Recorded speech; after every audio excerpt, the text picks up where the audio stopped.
অন্ধকারে হারিয়ে গেছে যে ঝড়ের মধ্যেও জ্বলেনি, আর সফলতা তারা পাচ্ছে যে এক পাও ফেলেন। এবার এটা আপনি রাজনীতির সঙ্গে, দেশভক্তির সঙ্গে, নেতাজির সঙ্গে, সর্দার প্যাটেলের সঙ্গে দেখে নাও, অথবা বর্তমান পরিস্থিতিতে ডলি টাপরি ছাপরিদের সঙ্গে দেখে নাও। আর এই কথাটাই যথেষ্ট, এই কথাটাই যথার্থ।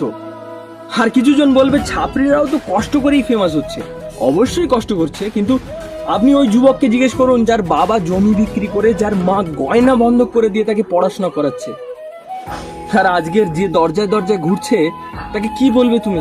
ভারতের পেপারে তারিখ আসে কিন্তু পরীক্ষা হয় না, পরীক্ষা হলে পেপার লিক হয়ে যায়, পেপার লিক না হলে রেজাল্টের জন্য বছরের পর বছর অপেক্ষা করতে হয়। মানুষের বেকারত্ব নিয়ে যতটা না টেনশন হয়, তার থেকে এইটা নিয়ে বেশি ভাবায় যে সে তার বাবা মায়ের জন্য কিছু করতে পারছে না। এটাই সব থেকে কষ্টকর, সব থেকে দুঃখজনক পরিস্থিতি ভারতবর্ষে।